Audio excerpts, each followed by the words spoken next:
Hello friends, नमस्कार। मैं प्रियंका स्वागत करती हूँ आप सभी का आपके अपने चैनल टारगेट टीचर जॉब में। फ्रेंड्स, इस वीडियो में हम सॉल्व करेंगे सीटेट पेपर के प्रैक्टिस सेट और इसमें हम देखेंगे क्वेश्चन 61 से लेकर के 90 तक और ये टोटल 30 क्वेश्चन होंगे। तो अभी तक हम लोगों ने मनोविज्ञान और हिंदी के 60 क्वेश्चन सॉल्व कर लिए हैं। तो इस वीडियो में हम 61 से चलेंगे, 61 से 90 तक टोटल 30 क्वेश्चन होंगे।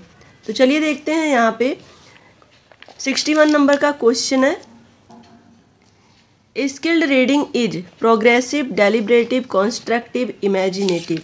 तो यहाँ पे हमें 4 ऑप्शन दिए गए हैं। चारों ऑप्शन में क्या सही होगा वो हम देखेंगे। स्किल रीडिंग की बात हो रही है, तो स्किल रीडिंग में क्या महत्वपूर्ण होता है। स्किल का मतलब कोई भी काम हम जब करते हैं ना तो उसमें निपुणता होती है। और निपुणता कैसे आती है? एक संरचनात्मक वे में, एक कॉन्स्ट्रक्टिव वे में आती है।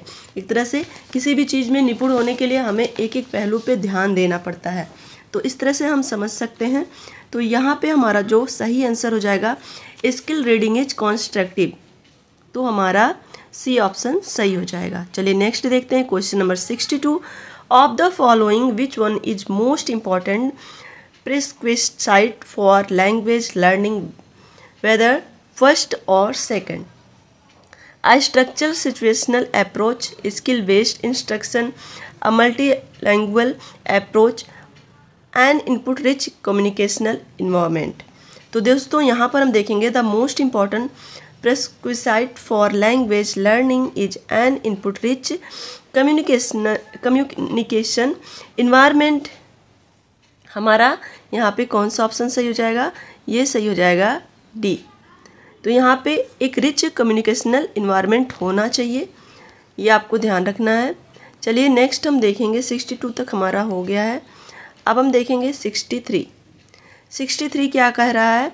A Hindi speaking teacher gets posted in a primary school which is situated in a remote area of Rajasthan.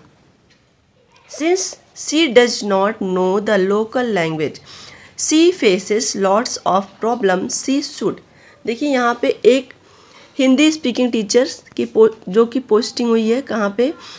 Rajasthan के एरिया में, जहाँ पर उसे वहाँ की लोकल लैंग्वेज को फेस करना पड़ रहा है। तो वहाँ पे ये ऑप्शन दिए हैं। ऑप्शन देखिए क्या क्या है। Try to get a posting to a Hindi speaking area, focus on the textbook as a source of standard Hindi, use the child's language as a resource while teaching, encourage the community to learn standard Hindi। तो यहाँ पे 4 option आपको दिए गए हैं। चारों option में क्या सही होगा? तो यहाँ पे सबसे ज़्यादा करेक्ट जो है, use the child's language as resource while teaching. तो यहाँ पे शिक्षक क्या करेगा?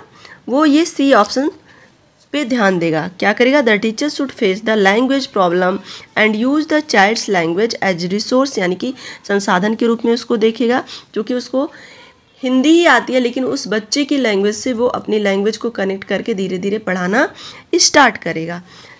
तो यहाँ पे हो गया हमारा सी ऑप्शन। नेक्स्ट हम देखेंगे question number 64, while teaching children to read at which point should the teacher focus on comprehension. When children reach class 2nd, after children have learned how to decode right from the beginning, once children have mastered phonics। दोस्तों यहाँ पे while teaching children to read at which point should the teacher focus on comprehension। तो यहाँ पे सही क्या हो जाएगा? यहाँ पे जो सही आंसर हो जाएगा वो हो जाएगा हमारा सी, राइट फ्रॉम द बिगिनिंग, यानी कि टीचर को बिगिनिंग से ही वहाँ पे ध्यान देने की जरूरत है। क्वेश्चन नंबर 65 क्या कर रहा है? Hence here is a list of task commonly included in a language classroom which of these sees children as a active learners. तो यहाँ पे देखिए, children work in group, generate interpretations of a poem, children carefully memorise correct answer to questions on a poem, children write answer to questions given at the end of a poem, children carefully note down answer from the blackboard। तो यहाँ पे active learner की बात हो रही है। तो कौन सा आंसर आपका सही हो जाएगा? Children become active learner in a language class when they work in a groups to generate various interpretations of a poem. तो ये हमारा ए ऑप्शन सही हो जाएगा। यहाँ पे आपको समझ भी आ रहा होगा कि किस तरह से एक शिक्षक पढ़ा रहा है और जो बच्चे रिस्पॉन्स कर रहे हैं, और वो एक पोएम को समझने के लिए अलग अलग तरह के वेरियस एस्पेक्ट यानी कि वेरियस एस्पेक्ट जनरेट कर रहे हैं, यानी कि एक ही पोएम के बारे में अलग अलग थॉट पैदा कर रहे हैं, जिससे कि वो पोएम एक कॉम्प्रिहेंसिव पोएम बन जाती है। नेक्स्ट हम देखेंगे question number 66। The assessment of students writing should most importantly focus on keeping to the word limit, using idioms and metaphors, correct spelling and grammar, expression and ideas. तो यहाँ पे हमारा सही आंसर क्या होगा? Assessment of students writing should focus on expressions and ideas of the student, यानी कि हमारा यहाँ पे डी ऑप्शन सही हो जाएगा। जो भी बच्चे का एक्सप्रेशन है, जो उसके आइडियाज हैं, ये बहुत ही ज़्यादा महत्वपूर्ण होते हैं किसी भी टॉपिक के बारे में, बच्चे के बारे में जानने के लिए। नेक्स्ट हम देखेंगे question number 67। Children's oral language development forms an important foundation for learning literacy, which of the following classroom practices enables oral language development. Option हम देखेंगे memorising and reciting poems individually और in a chorus, chorus reading of a story in a textbook along with the teacher, practicing the correct pronunciations of word in chorus, participating in role play और favorite stories। तो यहाँ पे हमारा जो सही answer होगा वो होगा participating in a role play in the best method for oral language development in a classroom activity। तो यहाँ पे देखिए, किसी भी बच्चे के अंदर अच्छे से विकास करने के लिए, लैंग्वेज का विकास करने के लिए, लैंग्वेज डेवलप करने के लिए सबसे अच्छा होता है कि उसको स्टोरी के माध्यम से रोल प्ले करने को मिले, और वहाँ पर वो अपनी लैंग्वेज को धीरे धीरे करके इन्हेंस कर लेता है। तो डी ऑप्शन हमारा सही हो जाएगा। क्वेश्चन नंबर 68 देखते हैं। A teacher of class 3rd realizes that vocabulary development is an important factor in enabling students to become better readers of the following, which might be a good strategy for vocabulary development। तो यहाँ पे देखिए, एक teacher जो कि class 3rd को पढ़ा रहा है, उसको ये रियलाइज हो रहा है कि बच्चों की वोकैबुलरी डेवलप होनी चाहिए। तो उसके लिए वो क्या करेगा? ऑप्शन हम देखेंगे, फिर देखते हैं ऑप्शन में क्या क्या चीज़ें हैं। Student underline difficult word from a text book and make sentences with them. Student learn to use the context to guess the meaning of new words. Student memorize extensive word list of synonyms and antonyms. Students consult a dictionary whenever they come across a new word। यहाँ पे आप ध्यान से जब देखेंगे तो आपको यहाँ दिख जाएगा कि A good strategy for students to develop vocabulary is to use the context to guess the meaning of new words। तो यहाँ पे हमारा कौन सा ऑप्शन सही हो जाएगा? ये हमारा सही हो जाएगा B. Students learn to use the context to guess the meaning of a new words। इस तरह से vocabulary को enhance कर सकता है एक टीचर। चलिए नेक्स्ट देखेंगे question number 69। Mrs Sinha ask a predictions questions as she reads aloud a story to her class 3rd students। She does this to improve students vocabulary, make the story interesting, focus on comprehension, help students remember important details in the story। तो यहाँ पे सही answer क्या हो जाएगा? prediction question are asked to increase focus on comprehension। focus on comprehension किस तरह से कॉम्प्रिहेंशन पे फोकस करेंगे। यहाँ पे क्वेश्चन क्या था कि Mrs Sinha asked predictions questions as she reads aloud से स्टोरी टू हर क्लास। इतना तेज से क्लास में स्टोरी पढ़ना, और इससे वो अपने कॉम्प्रिहेंशन पर फोकस कर पाएँ। नेक्स्ट हम देखेंगे question number 70। Before students start reading a story titled brave Vito, the teacher initiated a discussion with them a bravery. What is the teacher trying to active through this activity? तो यहाँ पर देखिए, एक शिक्षक कोई भी पाठ पढ़ाने से पहले उस पाठ से रिलेटेड पूर्व ज्ञान को टटोलने की कोशिश करता है। तो सेम यहाँ पे ब्रेव विटो को पढ़ाने से पहले शिक्षक ब्रेवरी के बारे में बता रहा है। तो ऑप्शन क्या क्या है यहाँ पे देखेंगे।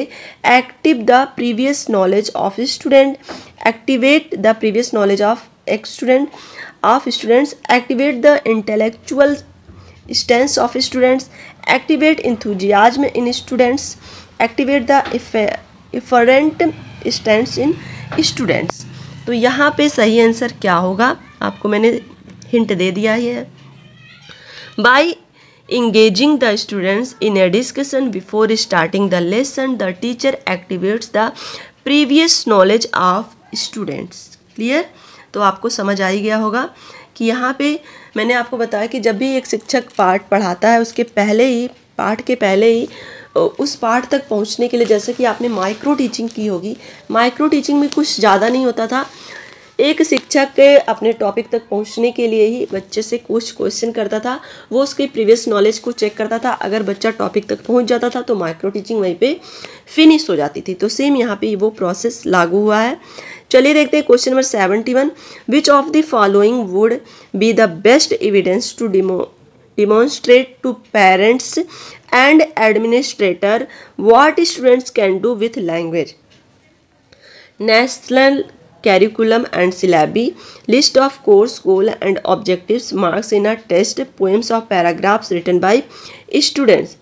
तो यहाँ पे क्या एक बच्चे के लिए बेटर हो सकता है, इसकी बात हो रही है। तो the best evidence to show the parents and administrator about students ability in language is the poem और paragraphs written by the students. ये क्या है, ये बेस्ट एविडेंस है। एक तरह से एक बच्चा लैंग्वेज के साथ कैसे क्या क्या कर सकता है, उसका जो एविडेंस होता है। कभी आखिर हम एविडेंस ही देखने तो जाते हैं, जब हम बच्चे की परफॉर्मेंस देखते हैं तो हम कॉपी मांगते हैं कि हमारे बच्चे ने कैसी परफॉर्म की है।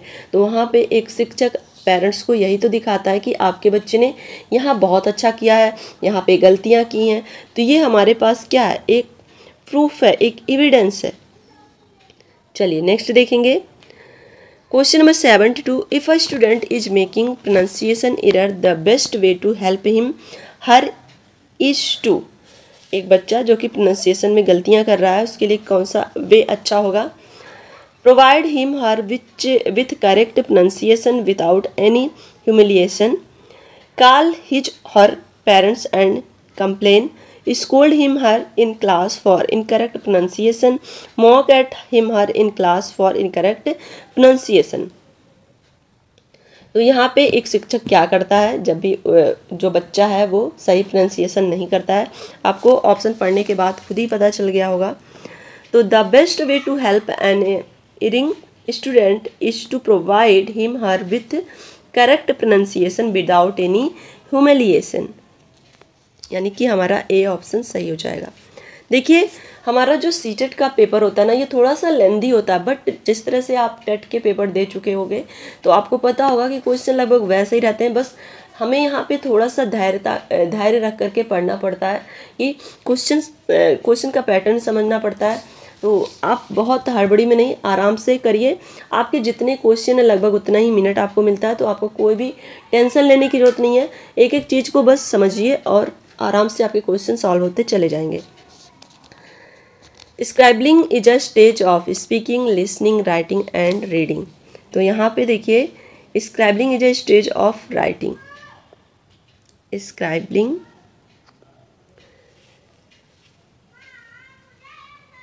चलिए नेक्स्ट देखते हैं क्वेश्चन नंबर 74।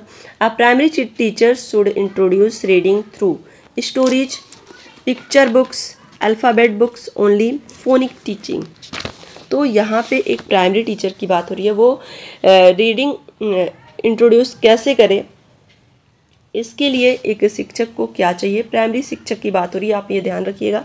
तो वहाँ पे वो reading eight primary level is introduce through pictures book, यानी कि पिक्चर इमेज के थ्रू बच्चे बहुत ही जल्दी कैच करते हैं वर्ड्स को। जैसे कि आपने देखा है बच्चे को, जैसे हमने दिखाया एप्पल, तो बच्चे ने कहा ए फॉर एप्पल।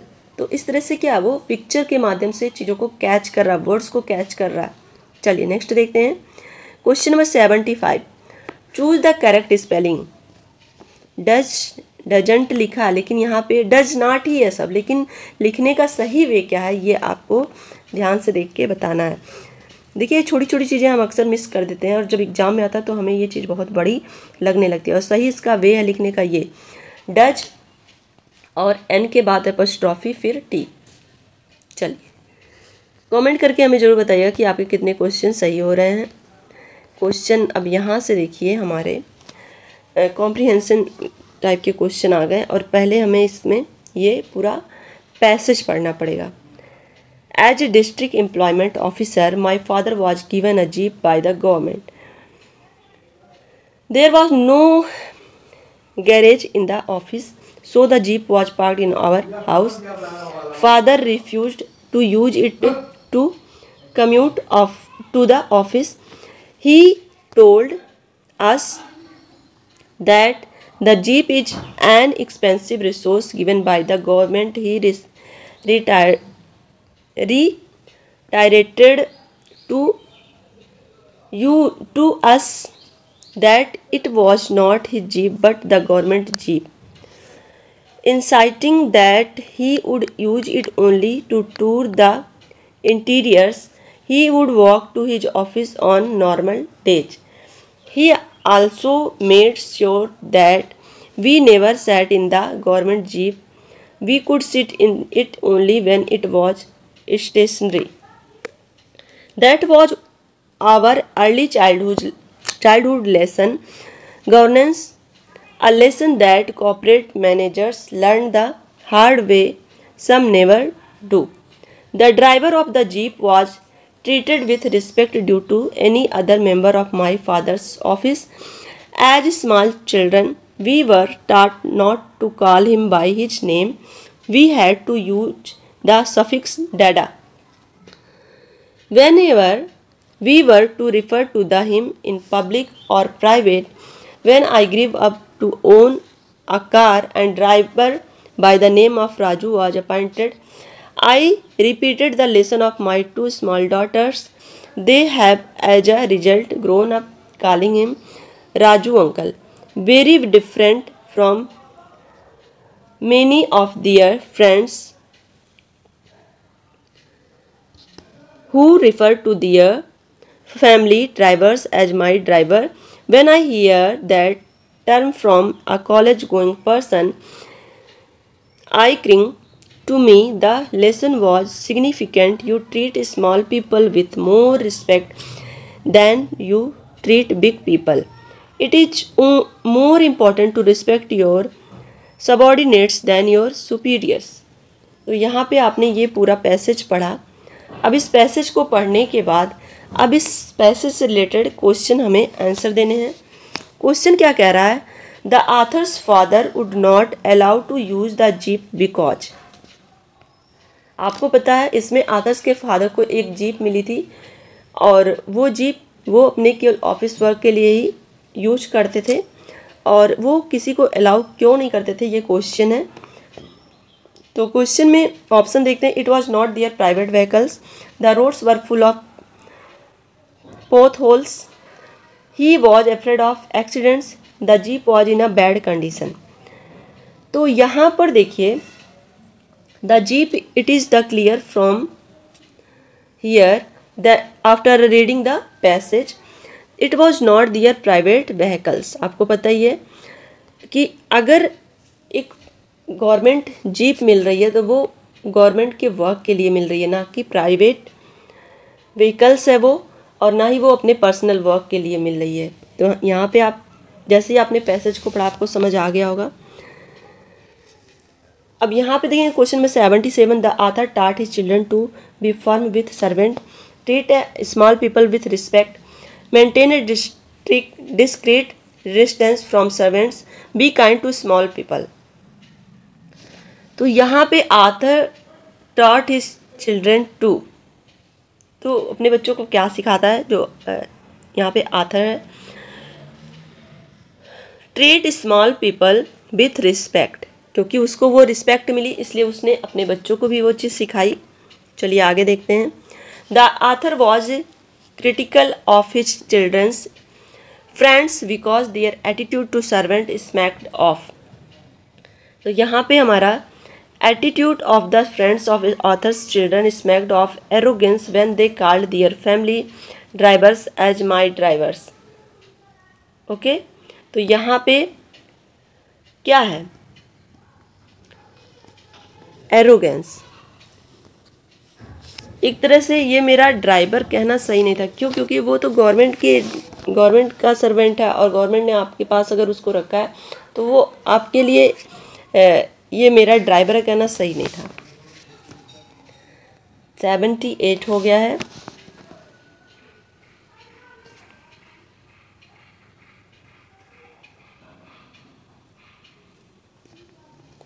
हम देखेंगे। The author's attitude towards servants can be described as respectful, indifferent, rational, affectionate. तो यहाँ पे हमारा सही आंसर हो जाएगा the author's attitude towards servants is respectful. कैसा था आपको पता ही है, रिस्पेक्टफुल था। The opposite of the words refused is accepted, received, justified, admired.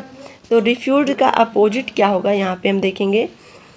Refuse का अपोजिट हो जाएगा एक्सेप्टेड, स्वीकार कर लेना, रिफ्यूज कर देना को स्वीकार कर लेना हो जाएगा। क्वेश्चन नंबर 81 हम देखेंगे। The word that can replace reiterated is revised, repeated, recalled, reconsidered. तो यहाँ पे क्या सही होगा, रिटायरेटेड रो का मतलब होता है दोहराना, ये can be replaced by the repeated. ये किससे रिप्लेस होगा, ये होगा रिपीटेड से रिप्लेस हो जाएगा। या तो हम ये वर्ड लिखें या तो फिर ये वर्ड। ओके, चलिए हम देखते हैं यहाँ पे पैसेज क्या दिया है। अब यहाँ पे जिस तरह से हमने पैसेज पढ़ा उससे रिलेटेड क्वेश्चन थे, फिर पैसेज पढ़ेंगे, फिर रिलेटेड क्वेश्चन देखेंगे। देखिए, जब हमारा ऑफलाइन पेपर होता था तो हमारे पास बुकलेट होती थी, उसको हम अंडरलाइन कर लिया करते थे। लेकिन यहाँ पे हमारे पास बुकलेट जो होगी वो ऑन स्क्रीन होगी, वो आगे पीछे करके हमें देखना पड़ेगा, क्योंकि ये जो हमारा पैसेज है काफ़ी लंबी होता है। चलिए देखते हैं। श्रीनिवास रामानुजन 1887 से 1920 तक। Ramanujan was born on December 2, 1887 in Erode, south India, as the eldest son in a family of 6 children. आपको समझ आ ही रहा होगा जो भी हम पढ़ते जा रहे हैं। In November 1892, he entered the town high school at the Kumbakonam as a half-fee scholarship holder and passed the matriculation examination in 1904. In the school, he became a minor celebrity, walking off with merit certificates and prizes for academic brilliance. This school nourished him for 6 years, bringing him as close as he would ever come to a satisfying academic experience. When he was in the 7th standard, he gave clear evidence of his mathematical gifts. He could reel off the square root of a natural numbers to the specified number of places. He could point to the indeterminate nature of 0 divided by 0. Ramanujan's mother's, the family being close to penury, took in college students as the boarders who, noticing Ramanujan's interest in the mathematics, brought him textbook from the college library. Lonely's trigonometry was one such treasures which he mastered. यहाँ पे हमने देखा कि किस तरह से रामानुजन ने पढ़ाई की और किस तरह से उनका जो मैथमेटिक्स टेक्नोमेट्री में रुझान था। आगे हम देखते हैं, during 1906-1912 Ramanujan was constantly in the search of employers to earn his livelihood with his notebooks as his only recommendation. He or the patronage of V. Ramaswamy Iyer, the founder of Indian Mathematical Society, who was the Tiruconnviller and asked for a clerical job in his office. The former had no mind to smother Ramanujan's genius and sent him back to Madras with a letter of introduction to P.V. Sisu Iyer, then at the Presidency College, Madras. He gave in turn Ramanujan a letter of recommendation to that true lover of mathematics, R. Ramachandra Rao, the district collector, Nellore. This was the turning point in his life. ये नेल्लोर जिला है। On the advice of P.V. Sahu Iyer, Ramanujan communicated his theorems of divergent series in a historic letter dated January 16, 1913 to G.H. Hardy, who was 10 years senior to Ramanujan, with the personal interest in Gilbert Walker and support given by Indian stalwarts. The University of Madras awarded its first scholarship to Ramanujan to study in Cambridge. Over the next 3 months, Ramanujan received 4 long letters from Hardy, who had already sprung into action, advising the India office of his wish to bring him to Cambridge. तो यहाँ पर हमने रामानुजन की story पढ़ी। अब हम आगे देखते हैं क्वेश्चन इससे रिलेटेड क्या बन रहे हैं। Merit certificate and prizes award to the Ramanujan at school are proof of his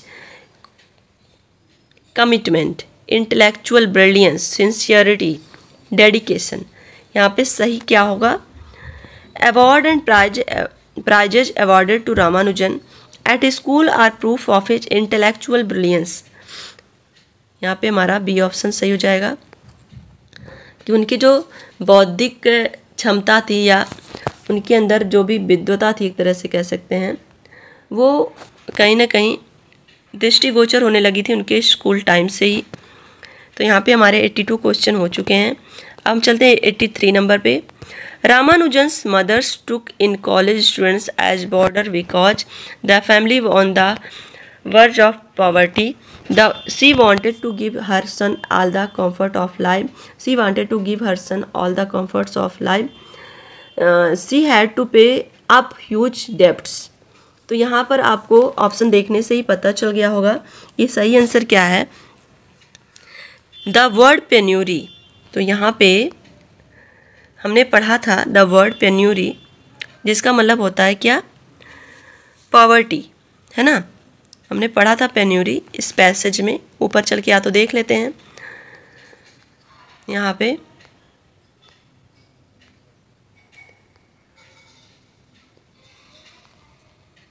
ये देखिए, इसका मतलब क्या होता है? पॉवर्टी होता है, यानी कि गरीबी। The family was on the वेरेज of poverty, तो ये ऑप्शन हमारा सही हो जाएगा। उनकी मम्मी उनको क्यों लेके गई थी? गरीबी थी, इस वजह से। चलिए आगे देखते हैं। यहाँ पे 84 number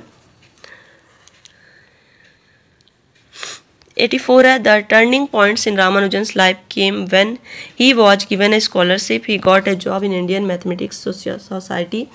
his name was recommended to the district collector Nellore. He was awarded a big cash award. तो यहाँ पर उनके जीवन में टर्निंग पॉइंट कब आता है? जब वो डिस्ट्रिक्ट कलेक्टर, नेल्लोर के डिस्ट्रिक्ट कलेक्टर उनको रिकमेंड करते हैं, है ना। His name was recommended by the district collector Nellore. ये हमारा सही आंसर हो जाएगा। क्वेश्चन नंबर 85 देखेंगे। The support Ramanujan received from his school is suggested that Fortune favour this those who dares a talented person needs nourishment to flourish. Luck is more important than patronage. Support or no support men with talent forge ahead. तो यहाँ पे क्या सही answer हो जाएगा? The support he received from his school suggested that a talent person needs nourishment to flourish. यहाँ पे हमारा सही आंसर हो जाएगा।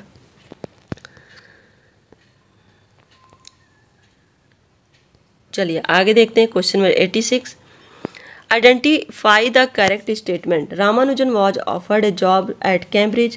Ramanujan did not get much support from his school.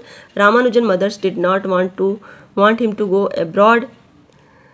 Sasu Iyer was Ramanujan's patron. Patron किसको कहते हैं कि जो संरक्षक के रूप में कार्य करते हैं। तो यहाँ पे हमारा जो सही आंसर हो जाएगा, the correct statement from the alternative is that Seshu Iyer was Ramanujan's patron which is clear. Okay, तो यहाँ पे हमारा सही आंसर हो जाएगा कि इन्होंने रामानुजन को क्या दिया, इन्होंने रामानुजन को सहारा दिया, रामानुजन को सपोर्ट किया, जिनके संरक्षण में रह करके इन्होंने अपनी पढ़ाई को आगे बढ़ाया। क्वेश्चन नंबर 87 है। The phrasal verb reel off means to say quickly, fishing, rehearse easily, articulate fast. तो 87 का सही आंसर हो जाएगा। रील ऑफ का मीन्स जो होता है से क्विकली, रील ऑफ का मतलब से क्विकली। नेक्स्ट हम देखेंगे the closest synonyms of the word mother is deaden, stifle, discourage, ruin. Closest synonyms of smother is, smother की क्लोजेस्ट साइनोनिम्स यहाँ पे हमें जाननी है। स्मॉदर का मतलब होता है दम घुटना, गला घोटकर मार डालना। तो यहाँ पर जो करेक्ट साइनोनिम्स होगी वो हो जाएगी स्टिफल, बी। स्टिफल का मतलब होता है make enable to breathe properly, यानी कि सफोकेशन महसूस होना, सफोकेट होना। चलिए आगे देखते हैं। क्वेश्चन 89 है। Antonyms for the word recommendation is, इसका रिकमेंडेशन का एंटोनिम्स हमें बताना है। Disapproval, condemnation, criticism, review, revulsion. तो यहाँ पे हो जाएगा रिकमेंडेशन का एंटोनिम्स क्या होगा, वो हो जाएगा डिसअप्रूवल। किसी को आप रिकमेंड कर रहे हो और किसी को डिसअप्रूव कर रहे हो। क्वेश्चन नंबर 90 है। The word that can best replace nourished is gifted, sent, supported, served. तो यहाँ पे नरिश की जगह पे हम क्या लिख सकते हैं? किसी को नरिश करना का मतलब क्या होता है कि सपोर्ट करना, है ना।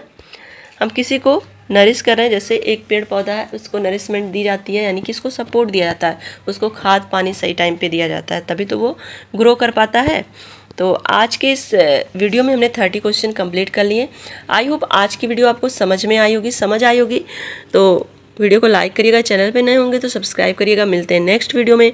Take care, bye bye, love you all, Jai Hind.